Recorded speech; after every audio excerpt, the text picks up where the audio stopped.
الحمد لله نستعينه ونستغفره ونؤمن به ونتوكل عليه ونعوذ بالله من شرور أنفسنا.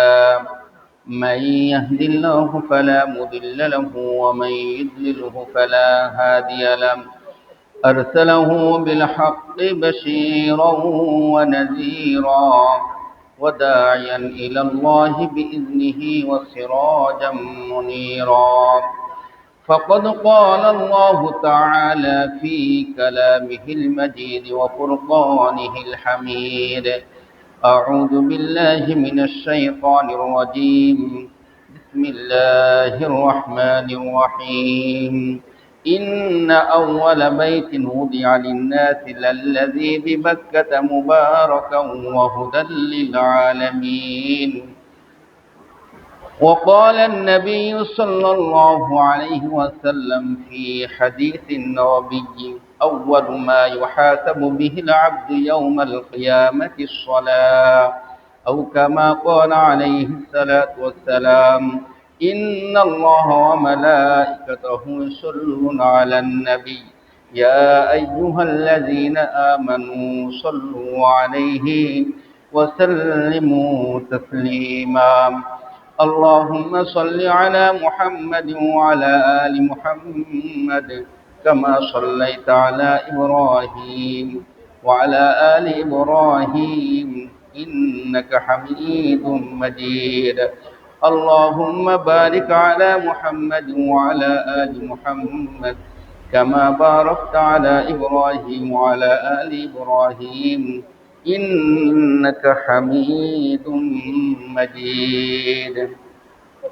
প্রশংসা সেই মহান রব্বুল আলামিনের দরবারে পেশ করছি, যে মহান রব্বুল আলামিন আমাদেরকে সুস্থ অবস্থায় এই প্রতিকূল অবস্থার ভেতরেও তার বিধান পালন করার জন্য তার ঘর মসজিদে যা আমাদেরকে সুস্থতার সাথে ফিরিয়ে এনেছেন, এজন্য সেই রবের দরবারে প্রশংসা এবং কৃতজ্ঞতা জ্ঞাপনার্থে একবার বলে আলহামদুলিল্লাহ। দুরুদ ও সালাম সেই বিশ্ব নেতা বিশ্ব নবীর দোন উজাহানের সরদার মুহাম্মদুর রাসূলুল্লাহ সাল্লাল্লাহু আলাইহি ওয়াসাল্লামের প্রতি, যে রাসূল হাবিব সাল্লাল্লাহু আলাইহি ওয়াসাল্লাম আল্লাহ কর্তৃক আদিষ্কৃত হওয়ার পূর্ব মুহূর্ত পর্যন্ত তিনি সালাতের প্রতি যত্নশীল ছিলেন। এমনকি তিনি যখন দুনিয়া থেকে, এই জগৎ থেকে তিনি পরপারের দিকে পাড়ি জমাচ্ছেন, সে সময় বারবার সতর্ক করেছেন, আসসালাত আসসালাত ওমা মালাকাত আইমানুকুম। যে রাসূল সাল্লাল্লাহু আলাইহি ওয়াসাল্লাম মৃত্যু পর্যন্ত তিনি সেই সালাতের প্রতি যত্নবান ছিলেন এবং তার উম্মত আল্লাহর বান্দা এবং বান্দীদেরকে সে বিষয়ে তিনি সতর্ক করে গেছেন। সেই রাসূলের প্রতি আমরা দুরূদ পড়ার্থে একবার বলি সাল্লাল্লাহু আলাইহি ওয়াসাল্লাম। সম্মানিত হাজরিন, আমি আপনাদের সম্মুখে একটি বিষয়ের আলোচনা আমি করার ইচ্ছা করেছি, সেটা হলো ৫ ওয়াক্ত সালাত। আসলে বর্তমান এই সম্পর্কে আলোচনা কেন করা দরকার? কারণ বর্তমান একটা ফেরকা রয়েছে, তাদের নাম হলো আহলে কোরআন। এই আহলে কোরআনের দাবি হলো নামাজের, কোরআনের ভিতরে নামাজের কোনো বর্ণনা নেই।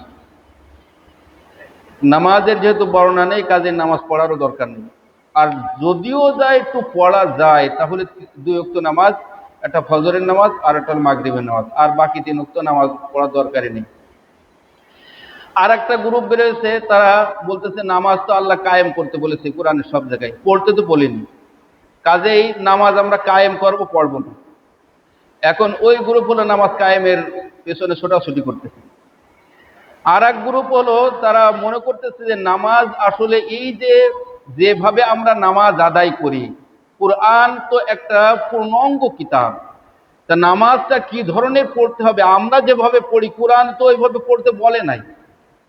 কাজেই নামাজ তো আল্লাহ কোরআন নামাজ সম্পর্কিত যে আয়াতগুলো আছে সেখানে তাসবিহের কথা বলেছে, কাজেই আমরা ওই বিশেষ সময় আসলে আমরা তাসবিহ আদায় করব, নামাজ পড়ার দরকার নেই। এবং এই বিষয়, এ তো অনেক বড় বড় পীর সাহেবরাও উঠে গেছে। এই যে আমাদের মেহেরপুরে আবার কুষ্টিয়ায় 2টা পীর বেরোয়েছে, এই পীরগের ওজিফা হলো এটা যে নামাজ পড়ার দরকার নেই, আমরা যে ওজিফা দিচ্ছি এই ওজিফা আদায় করলেই কি। নামাজের হক আদায় হয়ে যাবে। যেহেতু নামাজকে অস্বীকার করার একটা কঠিন প্রবণতা সৃষ্টি হয়েছে সমাজের ভেতরে, যারা বেনামাজি তারা তো নামাজ পড়তে আসেই না, বরঞ্চ যারা নামাজি তাদেরকে একটা ধূম্রজাল সন্দেহ সংশয়ের ভিতরে নিক্ষেপ করে তাদেরকেও নামাজ থেকে ফেরায় নিয়ে আসার যে অপচেষ্টা করা হচ্ছে, এজন্য আমি মনে করছি যে এই নামাজ সম্পর্কে আলোচনা হওয়া আমাদের দরকার। কি আলোচনাটা? সেটা হলো যে নামাজ যে 5 ওয়াক্ত আছে এটা কোরআনে আছে কিনা, 1 নম্বর কথা। 2 নম্বর কথা হলো যে এই নামাজটা আমরা আদায় করছি এটা কি আমাদের রাসূলই আদায় করেছেন, না এই নামাজগুলো ইতিপূর্বে নবী এবং রাসূলদের উপরেও ফরজ ছিল, তারাও আদায় করেছেন? আর যদি তারা আদায় করে থাকেন তাহলে কোরআনের কোথায় আছে, হাদিসের কোথায় আছে? কথা বোঝেন নাই? এটা বলা উদ্দেশ্য এ কারণে যাতে আমরা কমপক্ষে অন্য মসজিদের মুসল্লি যা হয়ে হোক, আমার এই মসজিদের মুসল্লি যেন কি এই ধূম্র জলের ভিতরে নিপতিত না হয়, এর ভিতরে নিপতিত হয়ে নামাজ থেকে যেন উদাসীন না হয়ে যায়। দেখবেন যে নামাজ কোন উক্ত নামাজ কোরআনের কোন আয়াতে আছে, কোন নবী পড়েছেন, এটার বিবরণ আপনি কোন মসজিদে খুঁজে পাবেন না। ইনশাআল্লাহ অন্য অন্য বিষয়ে যে সমস্ত আলোচনা অন্য মসজিদে হয় না, আমি চেষ্টা করেছি হাজারো প্রতিকূলতার ভেতরে সে সমস্ত জিনিসগুলো আপনাদের সামনে স্পষ্ট করার। আজকেও এই নামাজের বিষয়টা আলোচনা শুরু করব ইনশাআল্লাহ। 1-2 সপ্তাহ যা লাগে, এই নামাজটা আমরা যে 5 ওয়াক্ত নামাজ পড়ি, অন্য নামাজ সম্পর্কে আমার আলোচনা না, যে 5 ওয়াক্ত নামাজ আমরা পড়েছি এই 5 ওয়াক্ত নামাজ কোন কোন নবী পড়েছেন, কোথা থেকে এই নামাজটা আসলো, প্রথম শুরু হলো, সূচনাটা কোথা থেকে, যার কারণে আমরা যে নির্ধারিত 5 ওয়াক্ত নামাজ আদায় করছি এটা কোন নবী পড়েছেন, কোরআনের কোথায় আছে, এবং হাদিসে এই বিষয় সম্পর্কে কোনো স্পষ্ট বিবরণ আছে কিনা, যদি থেকে থাকে কোথায় আছে, এ সম্পর্কে আমাদের ধারণা রাখার দরকার আছে না নেই? আমরা কিন্তু অনেকেই ধারণা রাখি না, জানি না। আর অনেক সময় অনেক ইমাম সাহেবরা জানানোর চেষ্টাও করে না, কারণ এগুলো জানাতে গেলে পড়াশোনা করতে হয়, পড়াশোনা না করলে এই বিষয়ে কি জানানো যায় না। তো ইনশাল্লাহ আমি ধীরে ধীরে আপনাদেরকে এই 5 ওয়াক্ত নামাজ কোন কোন নবী আদায় করেছেন এবং হাদিসের ভিতরে কোথায় কোথায় আছে, এবং 5 ওয়াক্ত নামাজের বিবরণ কোরআন দ্বারা কিভাবে প্রমাণিত, সেটাও আপনাদের সামনে স্পষ্ট করার চেষ্টা করব ইনশাআল্লাহ।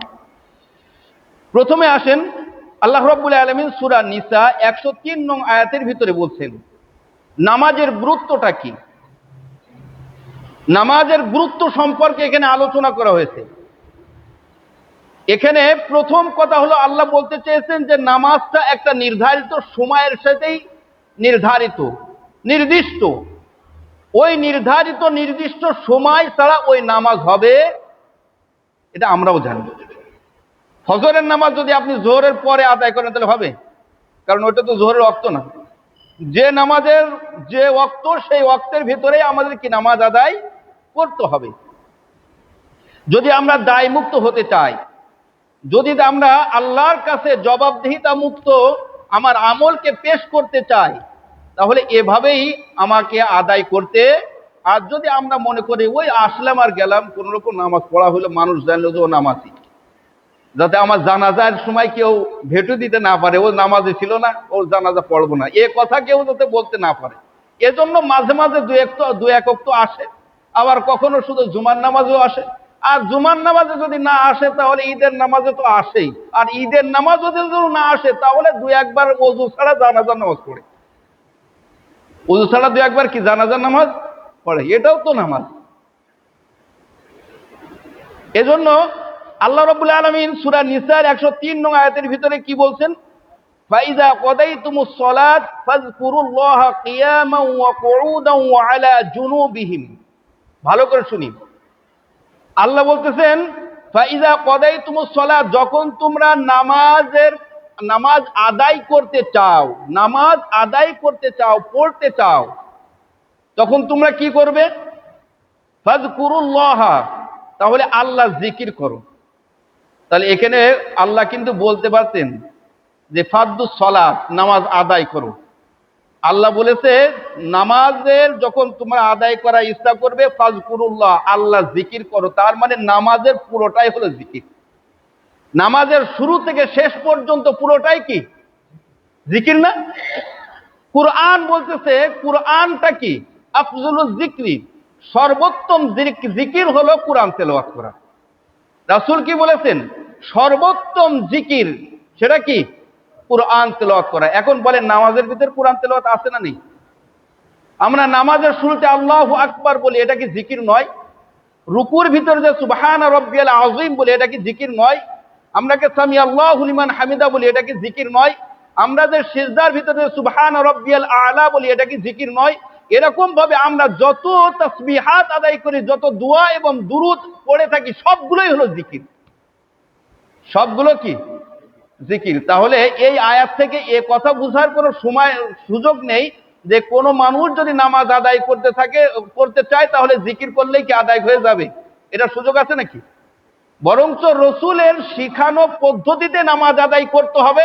রসুলের শিখানো পদ্ধতি নামাজের ভিতরে জিকির গুলো যথাযথভাবে প্রয়োগ করতে হবে, তাহলে আপনার আমার সালাতটা আদায় হবে। ভালো করে শুনবেন, যখন তোমরা পরিপূর্ণভাবে নিরাপদ হয়ে যাও, ভালো করে বুঝেন, এখানে আল্লাহ বলতেছেন যে তোমরা নামাজ আদায় করার ইচ্ছা করলে কিয়ামান ওয়া কুউদান ওয়া আলা জুনুবিহিম, নামাজ যখন তোমরা আদায় করতে চাও তখন তোমরা আল্লাহর জিকির আদায় করো, কেউ দাঁড়ায় দাঁড়ায়, কেউ বসে বসে, কেউ শুয়ে শুয়ে, যে যেভাবে পারো সেভাবে তোমরা সালাত আদায় করো। এই সালাত আদায় তারপরও ছাড়ার কোনো সুযোগ নাই। নামাজ ছাড়ার কোনো সুযোগ কি? তার মানে এই তিনটা অবস্থায়, যে তিনটা অবস্থা বলা হয়েছে, এই তিনটা হলো অসুস্থ মানুষের কথা। প্রথমে আল্লাহ অসুস্থ মানুষের কথা এখানে বর্ণনা করে দিয়েছেন। প্রথমে আল্লাহ বলতেছেন অসুস্থ মানুষ যদি দাঁড়াইতে সক্ষম হয় দাঁড়ায় আদায় করবে, যদি দাঁড়ায় আদায় করতে সক্ষম না হয় বসে বসে আদায় করবে, বসে বসেও যদি আদায় করতে সক্ষম না হয় শুয়ে পড়বে, নামাজ ছাড়ার কোনো সুযোগ নাই। আপনি বলবেন যে এখানে অসুস্থতার কথা আপনি পাইলেন কিভাবে? এই দেখেন আয়াতের পরের অংশ কি বলছেন, যখন তোমরা একেবারে সুস্থ সবল তোমরা থাকো, যখন তোমরা পেরেশানি মুক্ত থাকো, বিপদ মুক্ত যখন থাকো, তখন তোমরা কিভাবে আদায় করবে সালাত, তার বিবরণ আল্লাহ পরে বলতেছেন। তাহলে যেহেতু সুস্থতার কথা পরে আল্লাহ বলতেছেন, সুতরাং বোঝা যায় আগে যে তিনটা বিবরণ বলা হয়েছে এই তিনটা অবস্থা হলো অসুস্থ মানুষের ক্ষেত্রে প্রযোজ্য। সুতরাং সুস্থ সবল মানুষ যদি ওই অসুস্থ ব্যক্তির মতো নামাজ আদায় করে, কোরআনের এই আয়াত অনুযায়ী তার নামাজ হবে। এটা কি হাদিস নাকি না কোরআনের আয়াত? কোরআনের আয়াত।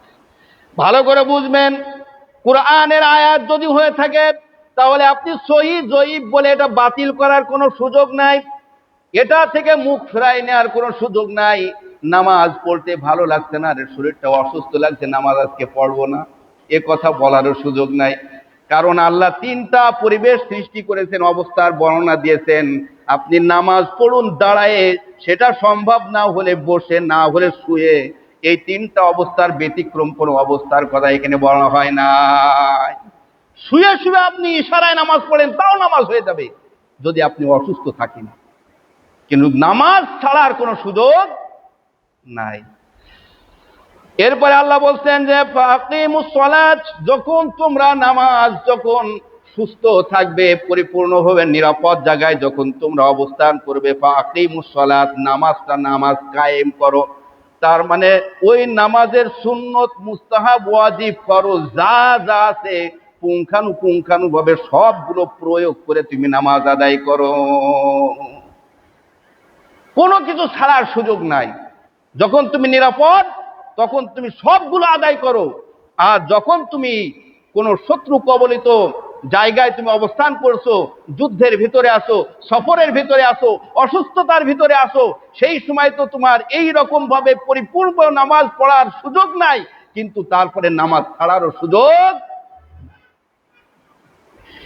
এরপরে আল্লাহ রাব্বুল আলামিন বলতেছেন ইন্না সালাতা কানাত আলাল মুমিনিন কিতাবাম মাওকুতা, আল্লাহ বলেন যে এই নামাজ যে আমি তোমাদেরকে দিয়েছি, এই নামাজটা আমি বিধিবদ্ধ করে দিয়েছি, নির্দিষ্ট সময়ের সাথে নির্দিষ্ট করে দিয়েছি। ওই সময় ব্যতীত অন্য কোন সময় ওই নামাজ আদায় করলে হবে না। তাহলে এই আয়াতের ভিতরে সূরা নিসার 103 নম্বর আয়াতের ভিতরে আমরা তিনটা বিবরণ পেলাম। এক নম্বর হলো অসুস্থ মানুষদেরও নামাজ আদায় করতে হবে। সে যদি দাঁড়াইতে সক্ষম হয় দাঁড়ায় পড়বে, দাঁড়ায় সক্ষম না হলে বসে পড়বে, বসেও যদি পড়ে তার জন্য সম্ভব না হয় শুয়ে শুয়ে পড়বে, তারপরে নামাজ পড়ার সুযোগ নেই। দ্বিতীয় অবস্থার কথা জানলাম, যখন আমরা সুস্থ থাকবো, নিরাপদ ভূমিতে অবস্থান করব, সফরে থাকবো না, অসুস্থ থাকবো না, তখন আমাদের নামাজের যতগুলো মুস্তাহাব আছে, সুনান আছে, ওয়াজিবাত আছে, ফারায়েজ আছে, সবগুলো পরিপূর্ণভাবে পুঙ্খানু অনুসরণ করে আমাদের সালাত আদায় করতে হবে। এবং এই সালাত যে আমরা আদায় করব, সুস্থ হই বা অসুস্থ হই, যে অবস্থায় সালাত আদায় করি না কেন, অবশ্যই সেই সালাতটা নির্ধারিত টাইম অনুযায়ী হতে হবে। এই তিনটা কথা আমরা এই আয়াত থেকে পেলাম। এখন কথা হলো, সে টাইমটা কখন, সে টাইম সম্পর্কে আমাদের কিছু বলবেন নাকি? আমরা রবকে যখন প্রশ্ন করলাম, রব্বুল আলামিন আপনাকে আমাকে সে তথ্যটাও জানিয়ে দিলেন যে টাইমটা কখন কখন তুমি নামাজ আদায় করবে। আল্লাহ রব্বুল আলামিন সূরা রুমের 17 এবং 18 নম্বর আয়াতের ভিতরে বলেন, ফাসুবহানাল্লাহ, আল্লাহ রব্বুল আলামিন কত পবিত্র সত্তা। তার মানে দেখেন, সুবহান শব্দটা ব্যবহার কোথায় হয়? কোনো আশ্চর্য কোনো বিষয় জানতে পারলে, বুঝতে পারলে, শুনতে পারলে, দেখতে পারলে, তখন আমরা বলি সুবহানাল্লাহ, কি আশ্চর্য বিষয়। আল্লাহ এখানে সুবহান দ্বারা শব্দ শুরু করেছেন, হিনা তুমসুন ওয়া হিনা তুসবিহুন। আল্লাহ রাব্বুল আলামিন বলেন যে তোমরা নামাজ আদায় করবে, একটা হলো তুমসুন, একটা হলো সন্ধ্যার সময়। সন্ধ্যার সময় আমরা কি নামাজ পড়ি? মাগরিবের নামাজ। তাহলে বোঝা গেল সন্ধ্যার সময়ও নামাজ আছে না নেই? আল্লাহ বলে হিনা তুমসুন, যখন সন্ধ্যা হয়ে যায় তখন তোমরা নামাজ আদায় করবে। তুসবিহুন, যখন সুবহ হয়, সকাল হয়, তখনও তোমরা নামাজ আদায় করবে। তাহলে দুইটা নামাজ পেলাম কি পেলাম না? একটা সন্ধ্যার নামাজ আর একটা সকালের নামাজ, অর্থাৎ ফজর এবং মাগরিব আমরা কিন্তু পেয়ে গেছি। ফজর এবং মাগরিব আমরা। এখন বলবেন যে আল্লাহ টাইমের কথা বললে, তাহলে টাইম তো বলে দিতে পারতেন যে 1টার সময় জোহরের নামাজ হবে, 3টার সময় আসরের নামাজ হবে, 7টার সময় মাগরিবের নামাজ হবে। এইরকম টাইম বলে দিলেন না কেন? আপনার ভালো করে বুঝতে হবে, মেমোরি দিতে হবে। আমাদের যে কিতাব আছে শুধু বাংলাদেশের জন্য অবতীর্ণ হয় নাই, শুধু সৌদি আরবের জন্য অবতীর্ণ হয় নাই, শুধু রসুলের যুগের জন্য অবতীর্ণ হয় নাই, বরং এই কিতাবটা হলো রসুলের যুগ থেকে কিয়ামত পর্যন্ত আনেওয়ালা সমস্ত বান্দা এবং বান্দীদের জন্য অবতীর্ণ হয়েছে, সমস্ত দেশের জন্য, সমস্ত দেশের মানুষের জন্য এটা অবতীর্ণ হয়েছে। এখন যদি টাইম 7টা বলে দিত, তাহলে আমাদের 7টা সৌদি আরবের 7টা এক না, আমাদের 7টা নরওয়ের 7টা এক না, আমাদের 7 আর পাকিস্তানের 7 এক না, আমাদের 7 আমাদের পার্শ্ববর্তী দেশের 7ও কিন্তু এক না, এক নাকি? কাজে টাইম যদি বলে দিত তাহলে কিন্তু আমাদের কোরআনটা পূর্ণাঙ্গ হতো না। আল্লাহ টাইম না বলে অবস্থা বর্ণনা দিয়ে দিয়েছেন যে যখন সকাল হবে তখন নামাজ আদায় করবে। তার মানে সকাল পৃথিবীর যে দেশে যে সময় সকাল যেখানে হবে, সে যে কটাই বাজেক না কেন সেই সময় ফজরের নামাজ পড়তে হবে। অনুরূপভাবে মাগরিবের নামাজ সন্ধ্যা যখনই হোক না কেন, যেই দেশে যখন সন্ধ্যা হবে তখনই মাগরিবের নামাজ হবে, এর আগেও না পরেও না। টাইম কয়টা হয় সেটা দেখার বিষয় না, সন্ধ্যা হলেই মাগরিবের নামাজ আদায় করতে হবে। দেখেন আশ্চর্য বিষয় হলো, আমরা বাংলাদেশে যারা অবস্থান করি, এখন তো আমরা 7টার সময় মাগরিবের নামাজ আদায় করেছি, শীতকালে 5টার সময় আদায় করি, 2 ঘন্টা কম বেশি আছে না নেই? এখন যদি 5টার সময় যদি মাগরিবের নামাজ দিত, বিপদ হতো কি হতো না? এজন্য আল্লাহ সময় নির্ধারিত সময় বলেছেন যে নির্ধারিত, কিন্তু অবস্থা বর্ণনা করে দিয়েছেন সেটা সন্ধ্যা হতে হবে। সন্ধ্যা যখনই হবে তখনই তোমরা মাগরিব পড়ো, সকাল যখনই হবে তখনই তোমরা ফজর। কার কথা? আল্লাহর কথা।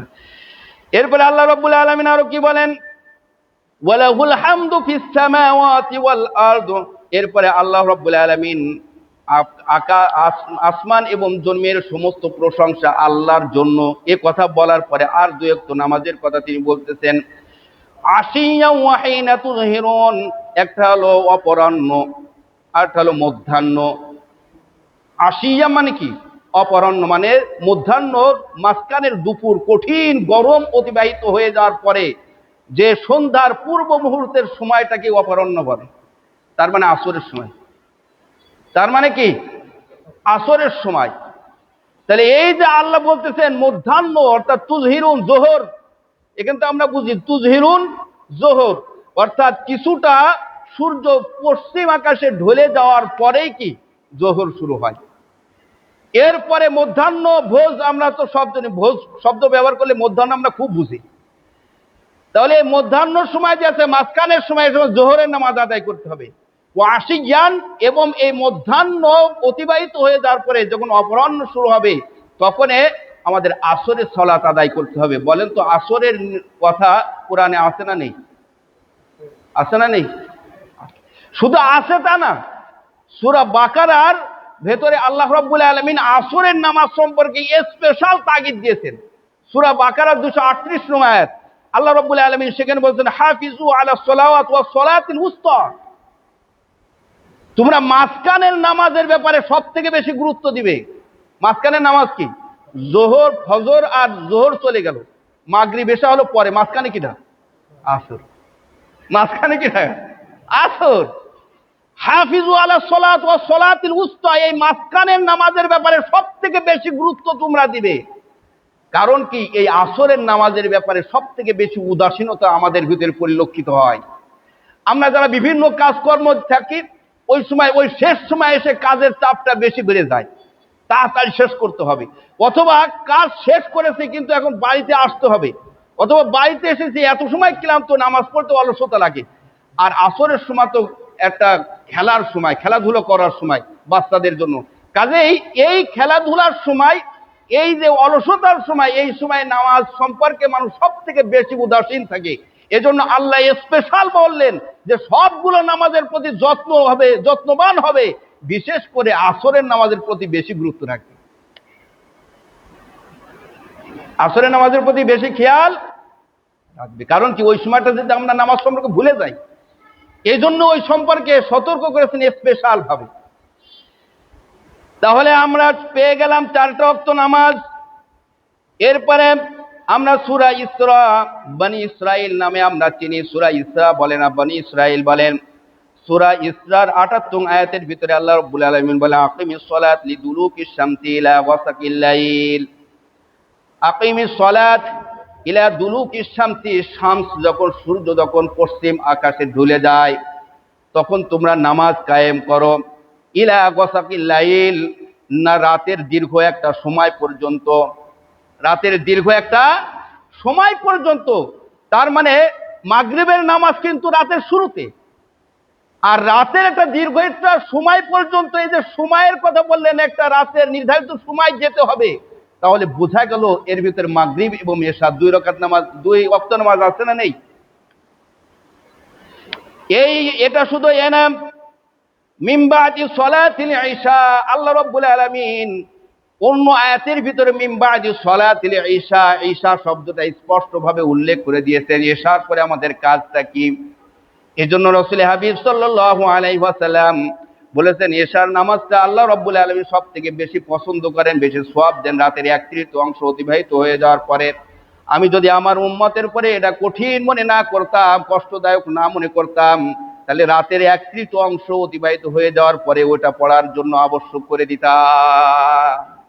আমাদের যদি রাত 10:30 11টার সময় যদি এশার নামাজের মানে বিধান আসতো, বলেন আমাদের কয়জনের খুঁজে পাওয়া যেত? আমরা যারা খেলাধুলা দেখি, আমরা যারা বিভিন্ন সিরিয়াল দেখি, নাটক দেখি, সিনেমা দেখি, এ করি ও করি, আগডুম বাগডুম করে আড্ডাবাজি করি, আপনাদের কথা ভিন্ন। কিন্তু স্বাভাবিকভাবে যারা মানুষ আছে এরা কিন্তু সারাদিন কর্ম করার পরে মাগরিবের নামাজ পড়ে এশার নামাজ পড়ার সাথে সাথে ঘুমিয়ে পড়ে। কারণ তাদের আউল ফাউল সময় নষ্ট করার সময় তাদের কি? কিন্তু আমাদের সময় আছে, আমরা কি ওই সিরিয়াল দেখতে হবে, নাটক দেখতে হবে, খেলা দেখতে হবে, ও কত কিছু দেখতে হবে। এজন্য আমরা কি রাতের এই সময়টা অতিবাহিত করি, যার কারণে আপনার আমার কাছে এটা সহজ মনে হতে পারে, কিন্তু সকল মুসলমান যারা খেটে খাওয়া মানুষ তাদের জন্য ওই 10:30 11টার সময় নামাজ পড়া আদৌ সহজ নয়। এটা কি সহজ? আর যদি ওই পর্যন্ত জেগেও থাকে তাহলে ফজরের পর পরে কাজে যাওয়া তার জন্য সম্ভব না। সম্মানিত হাজির, তাহলে এখান থেকে আমরা বুঝলাম এই আয়াতের ভিতরে আল্লাহ রাব্বুল আলামিন এশার নামাজ এবং মাগরিবের নামাজ 2 ওয়াক্ত নামাজের কথা বলেছেন। তাহলে আমাদের 5 ওয়াক্ত নামাজের বিবরণ কিন্তু হয়ে গেছে। 5 ওয়াক্ত নামাজ কিন্তু আমরা পেয়ে গেছি। এটা কোরআনের কথা বললাম না হাদিসের কথা বললাম? যদি কোরআনের কথা বলি তাহলে যে 5 ওয়াক্ত নামাজ আছে, পড়তে হবে, তার নির্ধারিত একটা সময় আছে, এ সম্পর্কে কারোর যদি এর পরেও অস্পষ্টতা থাকে তাহলে তা বোঝা যাবে যে তার ঈমানের ভিতরে ঘুণ ধরেছে। এরপরে আল্লাহ রাব্বুল আলামিন সূরা হুদের 114 নং আয়াতের ভিতরে আল্লাহ রাব্বুল আলামিন বলেন, আকিমিস সালাত, তোমরা নামাজ কায়েম করো, তরফাইন নাহার, দিনের 2 ভাগে, দিনের 2 প্রান্তে। দিনের 2 প্রান্ত মানে কি? দিনের শুরু একটা ভাগ আছে আর শেষ একটা ভাগ আছে। শুরু ভাগের নামাজ হলো কি ফজরের নামাজ, শেষ ভাগের নামাজ কি মাগরিবের নামাজ। কেউ কেউ বলেছেন দিনের শেষ ভাগের নামাজ হলো আসরের নামাজ। কারণ কি? যদি শেষ ভাগের নামাজ, দিনের শেষ ভাগ হলো আসর, কারণ যদি আমরা মাগরিব ধরি তাহলে কিন্তু সেটা রাতের শুরু হয়ে গেল। কথা বলছেন না? মাগরিব যদি বলেন তাহলে সেটা রাতের শুরু হয়ে গেল না? রাতের শুরু হয়ে গেল। এজন্য দিনের 2 ভাগের, দিনের শুরুতে ফজর আর দিনের শেষ ভাগে কি আসর। কেউ কেউ মাগরিবের কথাও বলেছেন। তাহলে বুঝে গেল তরফাইন নাহার ওয়া যুলাফা মিনাল লাইল, এবং রাত কিছু অতিবাহিত হয়ে যাওয়ার পরে। তার মানে কি? আর 2টা নামাজ আছে, যুলাফা মিনাল লাইল, একটা নামাজ রাতের শুরুতে আর একটা রাত কিছু অতিবাহিত হয়ে যাওয়ার পরে, তার মানে মাগরিব আর এশা। এত স্পষ্ট করে বলার পরেও যদি আমাদের কাছে মনে হয় যে নামাজের 5 ওয়াক্ত নামাজের বিবরণ কোরআনে নেই, কাজে পড়বো না, তাহলে এর থেকে বেশি বোঝানোর সুযোগ কি নাই? এরপরে আসেন তাহলে নামাজটা, এই যে নামাজগুলো আমরা 5 ওয়াক্ত নামাজ পড়ি, এটা কি আমাদের নবী থেকে শুরু হয়েছে না এর আগেও কোনো নবীরা আদায় করেছেন? এটা কি কোরআন হাদিসের ভিতরে কোথাও আছে কি নেই, এ সম্পর্কে আমাদের জানা দরকার আছে না নেই? আমরা প্রথমে আজকে শুধুমাত্র হাদিসের আলোচনা শুনবো, এরপরে প্রত্যেকটা নামাজের কোরআনের রেফারেন্স শুনবো, কোরআন কি বলতেছে সেটাও আমরা জানবো। ফজরের নামাজ কোন নবী আদায় করেছেন, কোন সময় আদায় করেছেন, কখন আদায় করেছেন, কোন ঘটনাকে কেন্দ্র করে আদায় করেছেন, কেন আদায় করেছেন, আর আমরা ওই সময় কেন আদায় করব, এটা জানার প্রয়োজন আছে না নেই? আমরা শুনি তহাবি শরীফের 1046 নং হাদিস। এই হাদিসের ভিতরে 5 ওয়াক্ত নামাজের বিবরণ আছে। এই 5 ওয়াক্ত নামাজ কোন নবী সর্বপ্রথম আদায় করেছেন তার বিবরণও আছে। কিন্তু এ কথা এখান থেকে স্পষ্ট হওয়ার সুযোগ নেই, আরো কিন্তু অন্যান্য হাদিসের ভিতরেও আছে, তাফসীরের ভিতরেও আছে। তার মানে একটা নামাজ আদম থেকে শুরু হতে পারে, কিন্তু অন্য নবীরাও যে এই সময় নামাজ আদায় করেন নাই বা ওই নামাজটা পড়ে নাই, এটা বলা যাবে? কথা বোঝেন নাই? বলা যাবে? যেমন হাদিসের ভিতরে আসছে, লাম্মা তিবা আলাইহিস সালাতু ওয়াস সালাম আল ফাজরা সাল্লা রাকআতাইন ফাসারা সুবহু। হাদিসের ভিতরে এসেছে যখন আল্লাহ রাব্বুল আলামিন আদম আলাইহিস সালাতু ওয়াস সালামের তওবা কবুল করে নিলেন, তওবা কবুল করার সাথে সাথে যে তওবাটা যে সময় কবুল করেছিলেন ওই সময়টা হলো ফজরের সময়। কোন সময় ছিল? ফজরের সময়। রাসূল বলতেছেন হিনাল ফাজর, যখন ফজরের সময় ছিল, সাল্লা রাকাতাইন, তিনি 2 রাকাত নামাজ আদায় করলেন। আর এই 2 রাকাত নামাজই আমাদের কাছে ফজরের নামাজ হিসেবে। তাহলে ফজরের নামাজ সর্বপ্রথম আদায় করেছেন কে? আদম আলাইহিস সালাতু ওয়াস সালাম। কোরআনের রেফারেন্স আগামী সপ্তাহে শুনবে ইনশাআল্লাহ। 2 নম্বর হলো,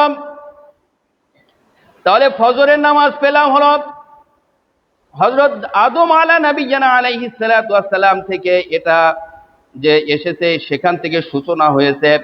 2 নম্বর হলো ফুদিয়া ইসহাক আলাইহিস সালাতু ওয়াস সালাম ইনদা যুহরি। হযরত ইসহাক আলাইহিস সালাতু ওয়াস সালাম, অন্য হাদিসের ভিতরে আছে হযরত ইসমাঈল আলাইহিস সালাতু ওয়াস সালাম। তবে প্রসিদ্ধ বর্ণনা হলো ইসমাঈল আলাইহিস সালাতু ওয়াস সালাম, কারণ ইসমাঈল আলাইহিস সালাতু ওয়াস সালাম হলো হযরত ইব্রাহিম আলাইহিস সালাতু ওয়াস সালামের বড় সন্তান, যাকে কেন্দ্র করে কুরবানির বিধান এসেছে। এই যে এখানে বলা হচ্ছে যে কুরবানির বিধান যে সময় এসেছিল, লাম্মা ফুদিয়া, অর্থাৎ ফিদিয়া দেওয়া, অর্থাৎ হলো যে ইসমাঈল আলাইহিস সালাতু ওয়াস সালামকে যে উৎসর্গ করার ইচ্ছা তিনি করেছিলেন, উৎসর্গ করার ইচ্ছা করেছিলেন ইন্দা জোহরি, এটা ছিল জোহরের সময়। এটা কোন সময় ছিল? জোহরের সময়। জোহরের সময় যেহেতু এই কাজটা সম্পন্ন হয়েছিল, করেছিলেন, এবং আল্লাহ রাব্বুল আলামিন তার সন্তানকে হেফাজত করেছিলেন, জান্নাত থেকে একটি দুম্বা কুরবানি করে দিয়ে, তার পক্ষ থেকে কুরবানি করে তাকে যে হেফাজত করেছিলেন, এজন্য ইব্রাহিম আলাইহিস সালাতু ওয়াস সালাম ওই সময় 4 রাকাত নামাজ আদায় করেছিলেন শুকরান লিল্লাহি সুবহানাহু ওয়া তাআলা, আল্লাহর শুকরিয়া বা কৃতজ্ঞতা জ্ঞাপনার্থে। ওই যে রাসূল সাল্লাল্লাহু আলাইহি ইব্রাহিম নবী যে আদায় করেছিলেন, আল্লাহ রাব্বুল আলামিন তার এই শুকরানা 4 রাকাত নামাজ এতটাই বেশি পছন্দ করেছিলেন যে উম্মতে মুহাম্মাদীর জন্য যোহরের নামাজ হিসেবে কিয়ামত পর্যন্ত আদায় করাটা বাধ্যতামূলক করে দিয়েছেন। তিনি স্বেচ্ছায় আদায় করেছিলেন, আর আমাদের উপরে এটা কি বাধ্যতামূলক করে দেওয়া? তো সম্মানিত হাজরিন, এজন্য আমাদের উচিত হলো যে আজকে যেহেতু 17 বেজে গেছে, আমরা আর আলোচনা শুনবো না, কাল আগামী সপ্তাহে শুনবো। প্রথমে বলছি আমরা তো হাদিস থেকে প্রথমে শুনছি, এরপরে প্রত্যেকটা ঘটনার কোরআনের রেফারেন্স কি, কোরআনে এই নামাজের উদ্ধৃতি কি, সেটাও কি আমরা জানবো। এবং আপনাদের কাছে অনুরোধ থাকবে, এই আলোচনাগুলো সচরাচর যেহেতু করা হয় না, আপনি নেটে আপনি সার্চ দিয়ে দেখবেন, তেমন আপনি নির্ভরযোগ্যভাবে এভাবে রেফারেন্স সহ সেখানেও কি আলোচনা নেই। যার কারণে আপনাদের কাছে আমি উদত্ত আহ্বান জানাবো, এই আলোচনাটা শোনার জন্য আপনারা আগামী সপ্তাহে অবশ্যই গুরুত্বের সাথে আগে আসবেন, এবং এই আলোচনাটা শোনা আমাদের মুমিন মুসলিম হিসেবে এটা আবশ্যক। এটা আপনার জন্য ফরজ ছিল, এটা নিজের থেকে শিক্ষা, এর জানা বুঝা, টাইম সম্পর্কে সচেতন হওয়া, কিন্তু আমরা সেগুলো হতে পারে নাই। তারপরেও যেহেতু আপনাদেরকে জানানোর জন্য চেষ্টা করা হচ্ছে, বোঝানোর জন্য চেষ্টা করা হচ্ছে, শেখানোর জন্য চেষ্টা করা হচ্ছে, আমরা সাগ্রহে এটা শেখার প্রয়োজন আছে না নেই? আর একটা আনন্দের বিষয় হলো যে আমাদের এখানে যারা দাতা সদস্য আছেন, আপনারা যদি কেউ চান দাতা সদস্যের ভেতরেও যে আমরা এমনি স্বাভাবিক মুসল্লি যারা আছেন, আমাদের এই বাইতুস সালাম জায় মসজিদের একটা হোয়াটসঅ্যাপ গ্রুপ আছে। এখানে যত মেম্বার আছে, কমিটির মেম্বার হোক বা দাতা মেম্বার হোক, যারা সদস্য আছেন সকলের একটা হোয়াটসঅ্যাপ কি গ্রুপ আছে। এই গ্রুপের ভিতর প্রতি সপ্তাহের যে আলোচনা, এটা কিন্তু সেখানে মানে উপস্থাপন করা হয়, পেশ করা হয়। আপনারা যদি দেখা গেল কোনো সপ্তাহে আপনারা মানে আসতে পারেন নাই, তাও আপনারা যাতে এই আলোচনাগুলো থেকে বঞ্চিত না হন, সেজন্য কমিটিরা এই উদ্যোগ গ্রহণ করেছে। কাজেই আপনাদের কাছে অনুরোধ থাকবে যে আপনারা কেউ যদি দাতা সদস্য না হয়ে থাকেন তাহলে হয়ে যান, আর যদি দাতা সদস্য হওয়ার মানে সামর্থ্য যদি আপনার না থেকে থাকে, কমপক্ষে আমাদের এই হোয়াটসঅ্যাপ গ্রুপের ভিতরে আপনি অংশগ্রহণ থাকেন। তাহলে দেখা যায় যে প্রতি সপ্তাহের যে আলোচনা, এই আলোচনাগুলো কি আপনি এখানে অনুপস্থিত থাকা সত্ত্বেও কি আমরা জানতে পারবেন। দ্বিতীয়ত, যদি আপনি উপস্থিত থাকেন কিন্তু আপনার রেফারেন্সগুলো মনে নেই, তখন এরপরও আপনি যে সেখান থেকে রেফারেন্সগুলো জেনে আপনি সেটা যাচাই বাছাই করার সুযোগ থাকবে যে হুজুর মিথ্যা কথা বললো না বানায় বললো, সেগুলো আপনার বুঝার কি সুযোগ থাকবে। এজন্য এই ব্যবস্থাটা করা হয়েছে। এজন্য আপনাদের কাছেও অনুরোধ থাকবে যে আগামী সপ্তাহে অবশ্যই আমরা গুরুত্বের সাথে আগে আসার চেষ্টা করব। এই 5 ওয়াক্ত নামাজ কোন কোন নবী আদায় করেছিলেন, কোরআনের কোথায় কোথায় আছে, এর সূচনাটা হয়েছিল কোথায়, এবং রাসূল সাল্লাল্লাহু আলাইহি ওয়াসাল্লাম কখন পড়েছেন, সেটাও আমরা ধীরে ধীরে সবগুলো কি জানবো। আমরা যেহেতু আজকে 2 ওয়াক্ত নামাজ সম্পর্কে কিছুটা ধারণা নিলাম হাদিস থেকে, এবং 5 ওয়াক্ত নামাজ সম্পর্কে কোরআন থেকে ধারণা নিলাম। 5 ওয়াক্ত নামাজ যে কোরআনে আছে তা আমরা আজকে বুঝতে পেরেছি কি পারি নাই? যেহেতু আমরা বুঝতে পারলাম, সুতরাং এখান থেকে ইমাম সাহেবের বোঝানোর দায়িত্ব, আর আপনারা যেহেতু বুঝতে পেরেছেন এ কথা স্বীকৃতি দিয়েছেন, কাজেই এই 5 ওয়াক্ত নামাজ ছাড়ার আর কোনো সুযোগ নেই। বলতে পারবেন না হুজুর বুঝাইলো না তাই আমরা বুঝিনি তাই নামাজ পড়িনি, এ কথা বলার আর সুযোগ, ফাঁক ফোকর সব শেষ। এজন্য আপনারা বুঝে শুনে, যেহেতু বুঝতেছেন শুনতেছেন, কাজেই 5 ওয়াক্ত নামাজে আমাদের মসজিদে আসার দরকার আছে না নেই? আমি বলছি না যে আপনি এখানে আসেন, আপনি আপনার আশপাশে যে কোনো মসজিদে আদায় করতে পারেন। কারণ অনেক দূর দূরান্ত থেকে আমাদের মসজিদে অনেক যুবক ভাইরা, অনেক মুরব্বীরা আসেন সালাত আদায় করার জন্য, আলোচনা শোনার জন্য। এজন্য তারা তো ওয়াক্ত নামাজ এখানে পড়তে পারবে না, কিন্তু আমরা যারা এই মহল্লায় বসবাস করি তাহলে তো এখানেই আমাদের নামাজ আদায় করতে হবে। আল্লাহ রাব্বুল আলামিন আমরা যেরকম ভাবে জুমার সময় অসংখ্য মুসল্লিদের সমাগমের মাধ্যমে জুমার নামাজ আদায় করি, 5 ওয়াক্ত নামাজ জন্য আমরা এরকম গুরুত্বের সাথে প্রত্যেক ওয়াক্ত নামাজ আদায় করতে পারি। আল্লাহ আমাদের সেই হিসেবে কবুল করে নিন। সকলে বলেন আমিন।